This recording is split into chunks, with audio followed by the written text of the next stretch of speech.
नमस्कार, मैं अशोक कुमार पांडे और स्वागत है आपका टीसीएच लाइव के 7 बजे के प्रोग्राम में। मिडिल ईस्ट से बड़ी खबर यह है कि गजा में ऐसा लगता है कि सीज फायर की स्थितियां बनने लगी हैं। ट्रंप ने यह बयान दिया है कि मंडे को, सोमवार को जब नेतन्याहू वहां पर पहुंचेगा, अमेरिका में पहुंचेगा, उसी समय वो घोषणा करेंगे सीज फायर की। खबर यह भी आ रही है कि हमास ने लगभग इसको स्वीकार कर लिया है, मान लिया है इस सीज फायर को। सवाल यह है कि 60 दिनों का ये जो सीज फायर कहा जा रहा है, जिसमें 60 दिनों के बाद परमानेंटली युद्ध रोकने की बात अभी तक नहीं है, उसका इजराइल कैसे इस्तेमाल करेगा। अभी कल की खबर है कि बेरूत के ऊपर हमला हुआ है। बेरूत में ड्रोन से बम गिराया गया है, जिसमें एक कार जो है वो कार पूरी तरह से बर्बाद हो गई है। उसमें एक आदमी बैठा था, वो मारा गया। कौन था ये पता नहीं है। यह खबर बताया मैंने आपको इसलिए कि लेबनान के साथ भी सीज फायर किया था, लेकिन उसके बाद भी लगातार वहां पर हमला हो रहा है। ऐसा ना हो कि इस सीज फायर के बाद भी गजा में वो हमास पर लगातार हमले करता रहे। फिर सवाल यह उठता है कि हमास आखिर इस सीज फायर के लिए तैयार अगर दिख रहा है तो क्यों दिख रहा है। कतर ने यह मीडिएशन किया है, कतर से यह खबर आई है। मुझे ऐसा लगता है कि जिस तरह की बर्बादी और तबाही लगातार गजा में चल रही है, अभी अमेरिका से जो लोग गए थे वहां पर इमदाद बांटने के लिए, जो कॉन्ट्रैक्टर्स गए थे, उन्होंने ये बताया कि वहां पर उनके साथी यानी अमेरिका से गए दूसरे कॉन्ट्रैक्टर्स जो हैं, वो इमदाद पाने वाले जो लोग लाइन में लगे हुए थे, उनके ऊपर बिना मतलब गोलियां चला रहे थे। एक वीडियो आया है जिसमें गोलियां चलाते हुए और इंजॉय करते हुए वो लोग नजर आ रहे हैं। इसके पहले हारिस के अखबार में भी यह खबर आई थी कि इजरायली सैनिक बिना मतलब वहां गोलीबारी कर रहे हैं और जो लोग इमदाद के लिए लाइन में लगे हुए हैं उनको मार रहे हैं। अभी कल परसों की खबर है कि वहां जो इंडोनेशियाई हॉस्पिटल था, उसके जो डायरेक्टर थे, उनको पूरे परिवार के साथ मार दिया गया। कितने सहाफियों को मारा गया है उसकी तो कोई गिनती ही नहीं है। तो हो सकता है हमास ये सोच रहा हो कि जो कुछ होगा हम अपने ऊपर ले लेंगे, अगर हमारे ऊपर हमले होंगे तो ठीक है, कोई बात नहीं, कम से कम गजा के लोगों को ये रोज रोज के जुल्म से निजात मिल जाएगी। एक वजह ये हो सकती है। एक वजह ये हो सकती है कि हम जानते हैं अमेरिका के साथ हमास की अलग से भी बातचीत लगातार चलती रही है। कभी खबर बाहर आई है, कभी नहीं आई है। तो ये भी हो सकता है कि ट्रंप ने उनसे कोई वादा किया हो, क्योंकि इस समझौते में यह कहा जा रहा है कि ट्रंप ने लंबी गारंटी ली है कि 60 दिन तक तो कोई हमला नहीं ही होगा। 60 दिन के बाद भी सीज फायर की कोशिशें जारी रहेंगी, रीबिल्डिंग का प्रोसेस जारी रहेगा। और सबसे बड़ी बात जो इस सीज फायर में है वो ये है कि इजराइल गजा के अंदर से अपनी सेना पूरी तरह से हटा लेगा। अब अगर वाकई इजराइल अपनी पूरी सेना हटा लेता है तो ये गजा के लोगों के लिए एक बड़ी राहत होगी। वहां रीबिल्डिंग का प्रोसेस शुरू हो सकेगा और इस पूरे प्रोसेस में 60 दिन में जो वहां का एडमिनिस्ट्रेशन होगा वो सऊदी अरब और इजिप्ट जैसे मुल्कों के पास होगा, जो रिहैबिलिटेशन का काम शुरू करेंगे। साथ में वहां भरपूर मात्रा में इमदाद जाने दिया जाएगा, इमदाद पर हर तरह की रोक हटा ली जाएगी। तो वहां जो परेशानी पैदा हुई है वो परेशानी एक हद तक दूर होगी। 60 दिन अच्छा खासा लंबा वक्त है। 60 दिन तक अगर यह सीज फायर चल पाता है, क्योंकि जो बंधकों को वापस करने का प्रोसेस इसमें अपनाया गया है वो पहले दिन से 60वें दिन तक का है। ऐसा नहीं है कि एक बार में ही सारे बंधक वापस किए जाएंगे। बंधक और बंधकों की लाशें एक एक करके दी जाएंगी, पहले दिन, 7वें दिन, 30वें दिन, 50वें दिन, 60वें दिन। तो अगर सीज फायर का उल्लंघन करेगा इजराइल इसके बीच में, तो जाहिर है बंधकों की वापसी भी रुक जाएगी। इसलिए शायद हमास ये मान के चल रहा हो कि 60 दिन का ये सीज फायर चलेगा और इसके बाद परमानेंट सीज फायर की बातचीत भी इस बीच में हो सकती है और गजा के रीबिल्डिंग का प्रोसेस शुरू हो सकता है। लेकिन यह सब डिपेंड करेगा कि ईरान अमेरिका के बीच में सुलह होती है या मामला बिगड़ता जाता है।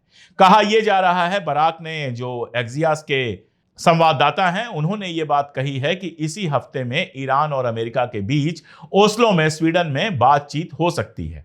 अगर वाकई बातचीत आगे बढ़ती है तो रीजन में शांति होगी, वरना आपको कभी भी नई जंग की शुरुआत देखने को मिल सकती है लेबनान में, क्योंकि लेबनान में हिजबुल्लाह को लगातार डिसआर्म करने की बात कही जा रही है और हिजबुल्लाह का कहना है कि हम धमकियां बर्दाश्त नहीं करेंगे।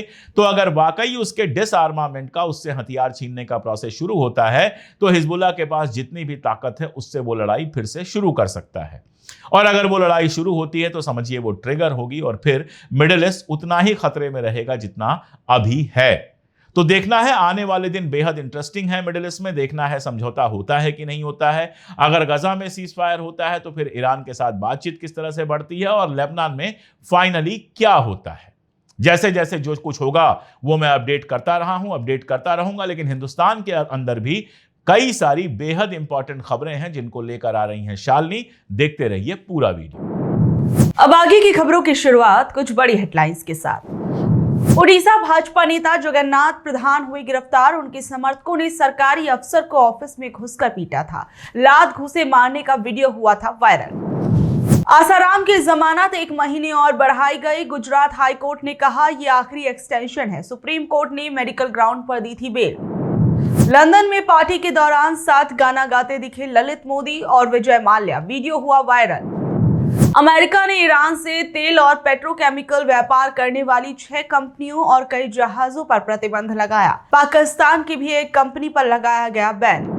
सीएम धामी ने कहा कांवड़ यात्रा में नहीं हो थूक जिहाद। श्रद्धालुओं को अशुद्ध भोजन न परोसने के निर्देश दिए। गुजरात से 250 अवैध बांग्लादेशी नागरिकों को ढाका डिपोर्ट किया गया।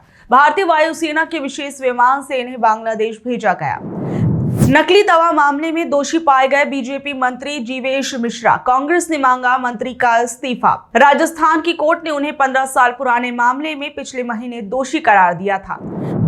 दिल्ली सरकार ने पुरानी कारों पर बैन का फैसला वापस लिया। अब 10-15 साल पुरानी कारों को पेट्रोल पंप पर ईंधन मिलेगा। कारों पर अब कार्रवाई पॉल्यूशन के आधार पर होगी। अब वक्त कुछ बड़ी खबरों को परखने का। दिल्ली सरकार ने फिर क्यों लिया यू टर्न? दिल्ली में 15 साल पुरानी पेट्रोल और 10 साल पुरानी डीजल गाड़ियों को जब्त करने के नियम पर फिलहाल रोक लगा दी गई है। यह नियम पहले 1 जुलाई से लागू होना था, लेकिन अब इसे 1 नवंबर से पड़ोसी राज्यों के साथ लागू करने की बात चल रही है। इस नियम के लागू होने के दौरान कई महंगी गाड़ियां भी जब्त कर ली गई और उन्हें सराय कालेखां में ट्रांसपोर्ट डिपार्टमेंट के स्क्रैप पिट में रखा गया। और अब जबकि इस नियम पर रोक लग गई है, सवाल उठता है कि इन जब्त की गई गाड़ियों का क्या होगा और क्या इन्हें वापस पाया जा सकता है। जानकारों के मुताबिक दिल्ली सरकार के एक सर्कुलर में इन जब्त गाड़ियों को वापस पाने का तरीका बताया गया है। इसके लिए गाड़ी मालिकों को 3 काम करने होंगे। पहला, गाड़ी मालिक को एक एफिडेविट देना होगा जिसमें यह लिखा होगा कि वो इन गाड़ियों को दिल्ली से बाहर ले जाएंगे और दोबारा कभी दिल्ली में नहीं चलाएंगे। दूसरा, 10,000 रुपए का चालान भरना होगा। और तीसरा, गाड़ी जब्त करने में ट्रांसपोर्ट डिपार्टमेंट का जो खर्च हुआ है वो भी देना होगा। पूर्व डिप्टी कमिश्नर अनिल छिकारा ने भी बताया कि इन शर्तों को पूरा करने के बाद जब्त गाड़ियां छोड़ी जा सकती है, लेकिन सबसे जरूरी शर्त यह है कि इन गाड़ियों को दिल्ली में नहीं चलाया जाएगा। यह भी ध्यान रखना होगा कि जब्त की गई गाड़ियों को 1 नवंबर से पहले वापस लेना होगा, क्योंकि पर्यावरण मंत्री मनजिंदर सिंह सिरसा की मांग है कि ये नियम 1 नवंबर से फिर लागू हो। अहमदाबाद प्लेन क्रैश पर मृतकों के परिजनों ने एयर इंडिया पर क्या आरोप लगाए? अहमदाबाद प्लेन क्रैश में जान गंवाने वाले लोगों के परिवारों ने एयर इंडिया पर गंभीर आरोप लगाए हैं।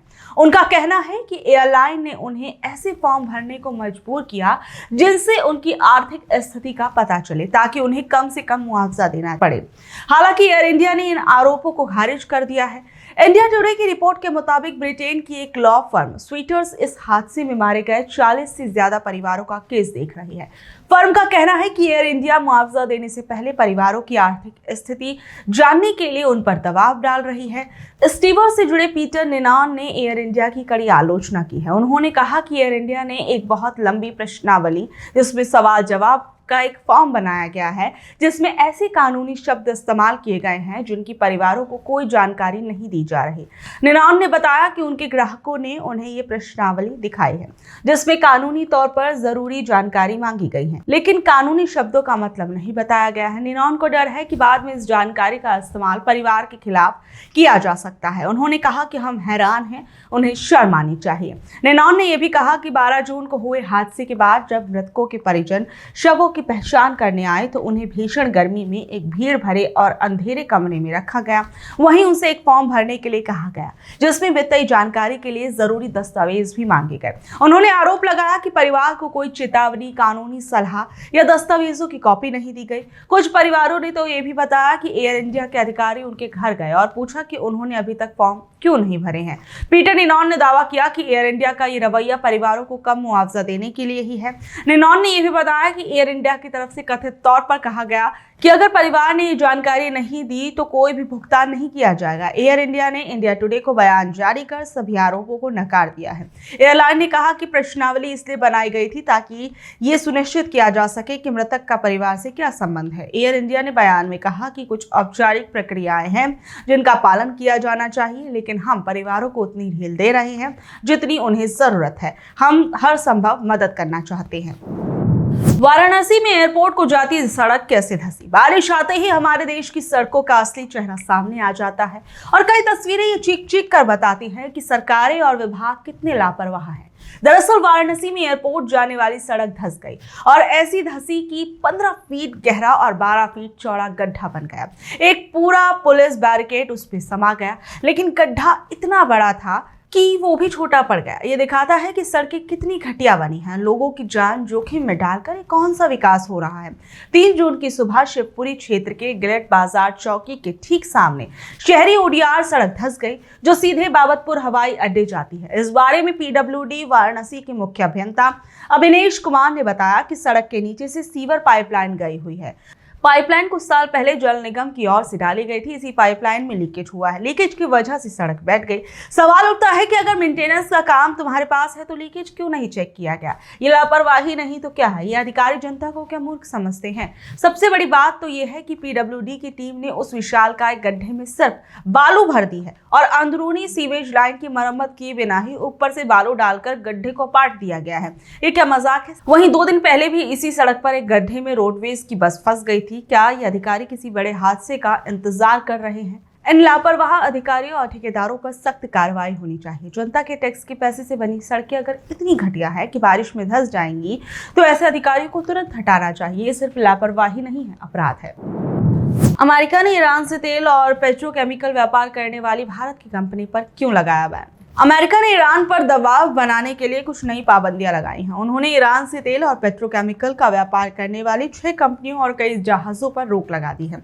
खास बात तो यह है कि इन कंपनियों में भारत और पाकिस्तान की एक फर्म भी है और अमेरिका की कार्रवाई ईरान को आर्थिक रूप से कमजोर करने की उसकी पुरानी नीति का हिस्सा है। ये सारी जानकारी अमेरिका के विदेश मंत्रालय और ट्रेजरी विभाग ने एक दफ्तर में दी है। जिन कंपनियों पर रोक लगी है उनमें पाकिस्तान के लाहौर के अलायंस एनर्जी प्राइवेट लिमिटेड और भारत के नई दिल्ली की साई साबुरी कंसल्टिंग सर्विसेज शामिल हैं। OFAC के मुताबिक ये कंपनियां ईरान के तेल और पेट्रोकेमिकल उत्पादों को चोरी छिपे भेजने वाले एक ऐसे ग्रुप का हिस्सा थी जो अमेरिका के नियमों को तोड़ रहा था। अमेरिका के प्रतिबंध डोनाल्ड ट्रंप की अधिकतम दबाव वाली नीति पर आधारित है। इसका मकसद ईरान के तेल निर्यात को पूरी तरह से रोकना है और उसके परमाणु कार्यक्रम मिसाइल बनाने की क्षमता और इलाके में उसके दबदबे को कम करना है। अमेरिका के ट्रेजरी सचिव स्कॉट बेसिट ने कहा कि वो ईरान की कमाई के साधनों को निशाना बनाते रहेंगे और उन पैसों तक उसकी पहुंच रोकेंगे जिनका इस्तेमाल वो ऐसी गतिविधियों में करता है जिनसे अशांति फैलती है। ये भी बताया गया कि पाकिस्तान के अलायंस एनर्जी प्राइवेट लिमिटेड पहले भी अमेरिकी पाबंदियों को तोड़ने के लिए ब्लैकलिस्ट हो चुकी है। इसके अलावा